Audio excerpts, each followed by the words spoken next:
It's Car Con Carne. Let's eat in the car. It's Car Con Carne. And now here's the star of our show, James VanOsdol.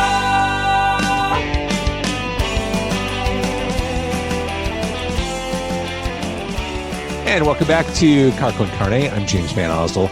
Before we get into this interview here, I want to thank Johnny Barr, who's been a big supporter of Car Con Carne. We can't do it without his support and your support. Thank you, Johnny. If you want to support Car Con Carne, it is up in the Best of Chicago edition of the Chicago Reader 2020, the Best of Chicago 2020. It is up for Best Music Podcast and Best Podcast Host. Voting wraps up Monday, so get your votes in. It's Chicago. Vote early, vote often. And one more programming note on 2 weeks from yesterday, on February 15th, I'll be joined by Brent Sopel, Stanley Cup winner, former Chicago Blackhawk. We have an ongoing partnership with the Brent Sopel Foundation. Brent Sopel, and arguably, hands down, the best diver in the history of the sport, Greg Louganis. Both those guys will be talking about dyslexia, because the Brent Sopel Foundation was founded to help raise awareness of dyslexia. Greg Louganis, a dyslexic as well. We'll talk about that. We'll talk about Louganis's career, winning 4 Olympic gold medals, a silver medal when he was 16. We'll talk about his advocacy for gay rights, his work to help people with HIV. It's going to be amazing. That's on February 15th, Greg Louganis and Brent Sopel. But now, this is exciting. In fact, this is a much anticipated interview. I'm joined by Kat Goldman. She is a singer-songwriter. She is from the Great White North, and her new book is this right here, Off the Charts, what I learned from my almost fabulous life in music. Good evening, Kat. Good evening. Nice. Right out of the gate, in this book, I want to read something you wrote. Okay. Have you ever felt different, weird, or like you don't belong? Don't belong? Do you tend to think outside the box? Would you be described as a square peg in a round hole? Are you shy and quiet? A loner in your life? Were you ever teased or bullied as a child? It could be because you're a songwriter. I think that I think so many people who might be listening or watching identify with that. I think you described the entire creative community with that. Yeah, true. Very true. Songwriters especially are a unique breed. And it's funny because every time I meet a songwriter, there's instant connection. You know, it's like we're all part of this one tribe. This book, Off the Charts, it's a lot of observations, a lot of short essays and thoughts, your experiences being a musician and making your way through this industry. A lot of cynical overtones. You talk about it being a lousy business. Your advice to your younger self: get out now and never look back. It seems, right. You're in this love-hate relationship with what you do. That's exactly right. There's a great feeling that comes after you do a show and people get your songs, or someone will come up to you and say, wow, your song really touched me and I can totally relate. And you know that, you know, you've touched someone, and so it all makes sense. And there's a great high that comes with that. But there's a lot of bad stuff that comes with being an independent songwriter, especially because I liken it to being thrown out into a shark-infested water. There's nobody to protect you, especially as a woman. You know, you can have a lot of uncomfortable experiences. And it's really tough. It's a lot of work. You put your soul into it, and there's very little reward. Everybody from managers to producers to booking agents. I've had, you know, terrible encounters, just, you know, where you break down crying, you know, because it's so traumatic. And then you just sort of brush yourself off and get up and you keep going. It's interesting. What you're describing is something I think a lot of creatives have trouble with as they try to turn what they do into a business, having to work that side of their brain and think like a business person when all you want to do is create, perform, get your content out there. All the other stuff seems like entanglements and mess you don't want to have to deal with. That's it. You have to wear so many hats when you're a songwriter. I don't know if people realize you're writing the songs, you're rehearsing the songs, you're recording the songs, performing them, and then at the same time you're doing your own promo. So yeah, and I was never good at business. Like when I was a kid, I think when I was about 9 years old, I had a free sale, yard sale. I just gave everything away for free. So, and that's how it happens for me in music too. I'm always giving away my CDs for free because I would rather someone hear it than not hear it, And you talk about CDs in the book too. Have you branched out to vinyl? Have you swung back around to putting out vinyl? It would be cool, but I just didn't invest the money in that. Before I knew it, even CDs were becoming outdated. Many people don't even have a CD player anymore. So I'm still trying to figure out what to do with the 1,000 of CDs of my first record that I have in my parents' basement. That here's the thing. I used to have floor to ceiling, wall to wall CDs. And over the past several years, I've gotten rid of 90% of them. I didn't have a CD player. And I recently, over the past year, during the pandemic, I reinvested in analog listening or old school listening. I got my turntable set up. I got a nice pair of speakers. I have a receiver, and I bought myself a CD player and a tape deck. And now I wish I had all those CDs. It's the same feeling I had when I gave away all my records. Right. But there's something to be said for not having to scroll through stuff on the screen, not having to figure out what you want on Spotify or whatever. Just pop a CD in. I like CDs. I still buy them. I listen mostly to CDs rather than things that are on the internet. Because you're good for 70 minutes. I'll put that on and I'm good to go. It's an artist I like or whatever. Yeah. So a lot of your life lessons are in here. So some benign, some more basic than others. How to treat the sound person. Right. Just basically be cool. Right. You don't want to piss them off because they've got their hands on the dials during your show. And so even though, you'll get to the gig and your sound person will have tattoos everywhere and piercings in their lips and, a little intimidating looking. You want to sort of be friendly and polite and thank them for their work and, be clear about what you're asking them for. One of the lessons you mentioned it comes in terms of stage banter. Learn when enough is enough. I think this is a lesson that can be applied everywhere. Leave them wanting more. Just right.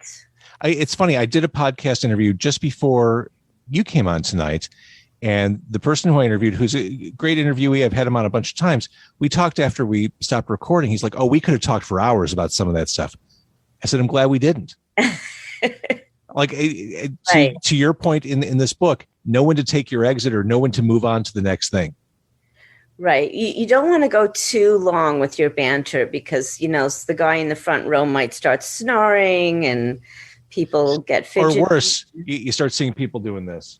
Oh, yeah. Looking down on their phone. Oh, wait. Okay. Right. Yeah. Better play something. Yeah. So knowing your experiences with the music industry, the love-hate situation, had you always in the back of your head had the thought of putting this stuff into writing? Do you know, the first time I had the idea for this book was about 16 years ago. I was on a trip in Mexico, and I sat out on the ledge overlooking the ocean with a coffee every day, and I started writing about sound checks, and it came out as humor. And then it just sort of life went on. All sorts of crazy things happened to me. I moved to Boston. I went back to school.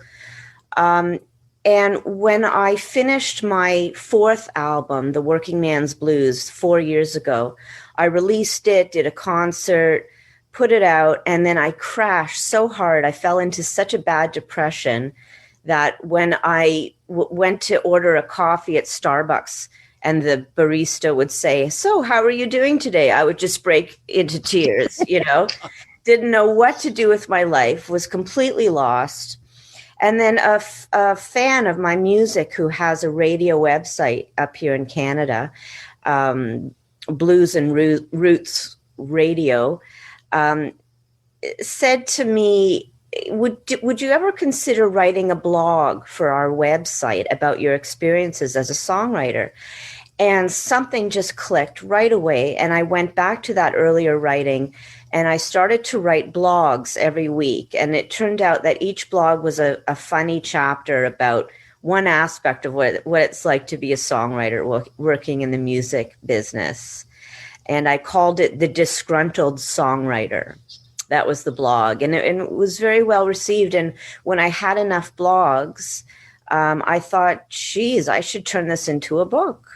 Yeah, makes perfect sense to me. Yeah. And the first publisher I went to loved it. And I love them. They're a terrific publishing company up here in Canada. So, and the book will also be in the US as well. Again, the book is off the charts. It coming out very soon. Kat Goldman is who I'm talking to right here, talking about some of those lessons that translate from musician to the rest of us.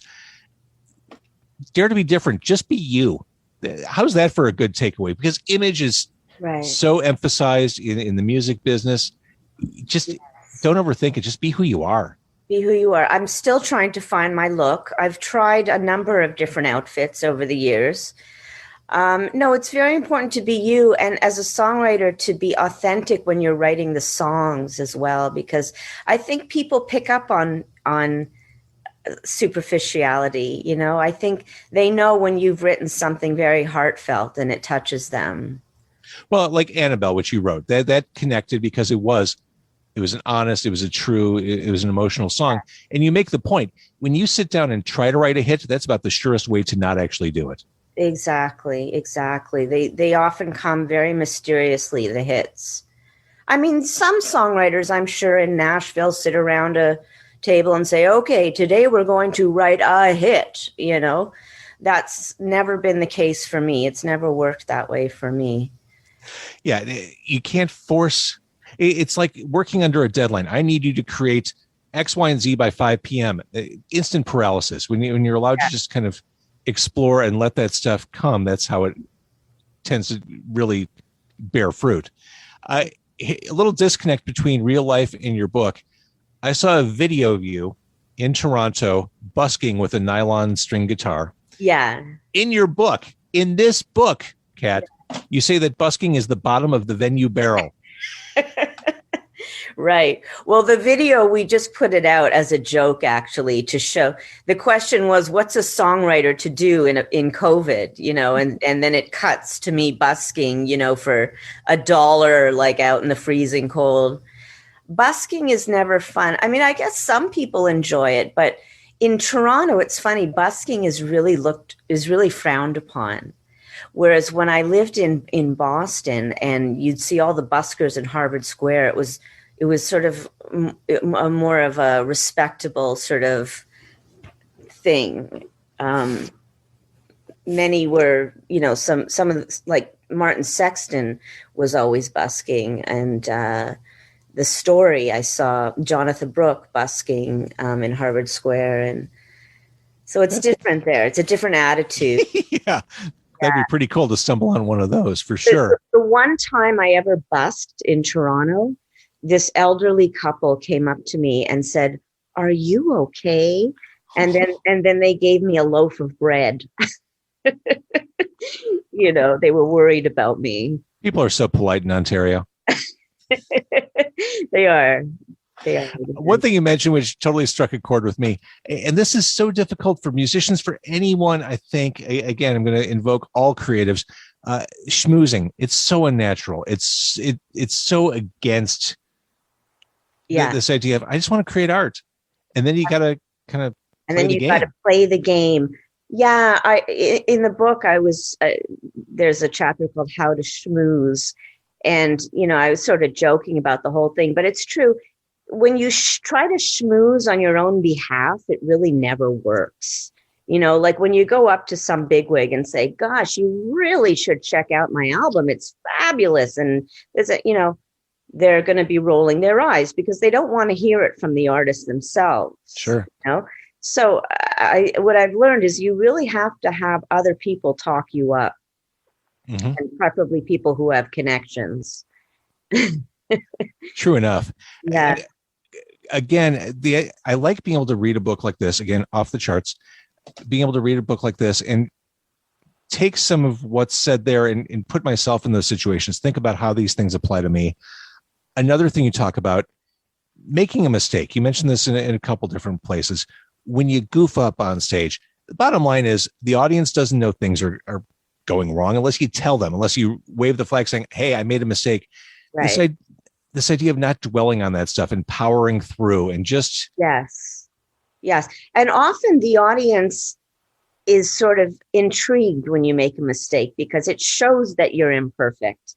And they like to see that, you know. Well, they like the recovery. It's the recovery that's memorable, not the actual mistake. Everyone makes mistakes. That's true. The recovery. That's right. And so, yeah, I guess the best thing you could do is just keep going, you know, and not apologize for it.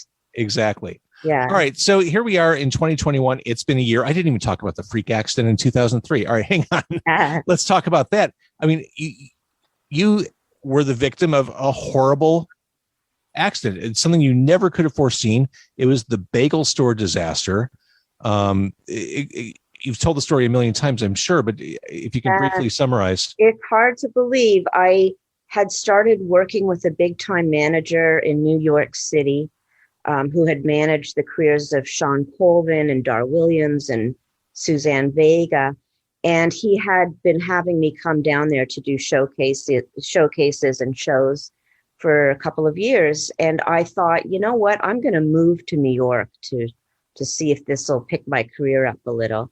And a week before I was supposed to move to a sublet in Brooklyn, I went to get bagels one day for my band who were setting up because we were going to record a few songs. I thought, I better feed the guys, you know. I went into the bagel store, and as I was putting bagels in a paper bag, I heard this explosion. And before I knew it, I was being pummeled against the back wall, and I felt just excruciating pain in my legs and arms, and I was actually being crushed between a car that flew through the storefront window out of control and ended up in the middle of the store. It was just surreal. I mean, I thought I was going to die for sure. My brain was working so fast, trying to put together what was happening.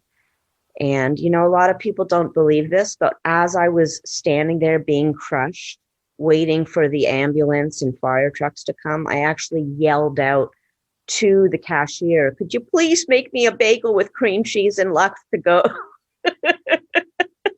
Because I'm starving and I know I got to go to the hospital and I haven't eaten any breakfast and whatever.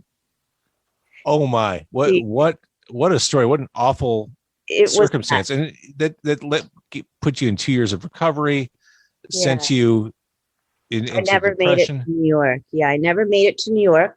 But several years later, I then moved to Boston to sort of recreate my life. And that was a great new beginning for me. I just had to get out of Toronto. I just wasn't moving on from the accident. It was very hard for me. And I had some roots in Boston because I went to college there in my early 20s. My brother was living there at the time with his wife and my nephew. So I literally picked up and went to Boston that summer and loved it so much I decided to stay. And I went back to school at age 40 to finish my BA, which I never was able to finish in my 20s because I was such a screw up. And it was just like a great rebirth for me. And I actually was able to make 2 albums as well during my time in Boston. So I think that's important. I think sometimes people do need to have that reset, have that. Yes. That not just the emotional change, but the physical change too. I think that could be very, very cleansing. Absolutely. Absolutely. I was always sort of hunched over in Toronto. When I got to Boston, I actually noticed my my chin was up, like it was just a new beginning. I love the ocean. I loved being by the ocean. And yeah, it was just, I always felt that when I came to America, it was a place where I could really become anything I wanted and was free to pursue my dreams. Whereas like Canada's a great country and I'm so blessed to live here and especially grateful right now with everything that's been going on. But we're very self-conscious in Toronto and a bit shy and maybe too polite in some ways. And so, yeah, Boston was a great thing for me. And I ended up spending about 7 years there. Boston's a cool city. It is, yeah. And these days, do people in Canada look at America like derelicts in the basement cooking up methamphetamine? Well, it's just sort of shocking. Like I've just, been watching CNN for the past 10 months and it's just mind blowing. The insurrection was just mind blowing. Yeah. I treasure the thought of someday not having a news cycle as intense as this, when I don't check my phone first thing in the morning just to make sure that everything's okay for that day. I'm all for just putting the brakes on the news for a little bit. Oh, for sure. I'm on a break right now. Now I'm watching reruns of Homeland. There you go. Yeah. There you go. All right. So what's next? We just came off this bad year. You're about to put this book out. Obviously, you can't tour anything. So are you going to write this for a little while? Are you writing more while at home and in lockdown? Well, it's funny. The publisher, after this book went into the editing process, we met for a coffee. This was just before the pandemic broke out. And he said, so are you going to be writing a new book? And it just shocked me because I didn't know that they would want me to write another one. So I've started writing a new book. And I'm not going to tell you what it's about. No, and you shouldn't. But I'm glad you are. But it's going to be really funny. Well, your personality pours off the pages here, so I have no doubt of that. Thank you. And I wanted to make people laugh.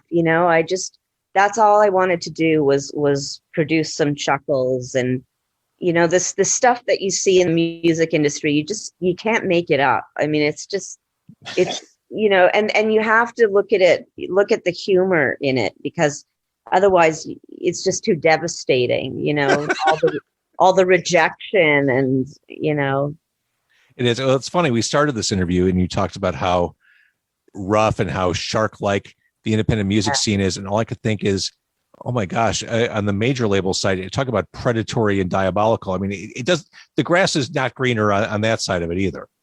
Sorry, on the other side, like on the major label side, on the. Oh, for sure. Oh, yes. Well, that's what I said in my book. I don't think I'm sort of happy I never became famous, because like if you become famous, you can never just go into a store and buy a pair of jeans again, Because people are weird.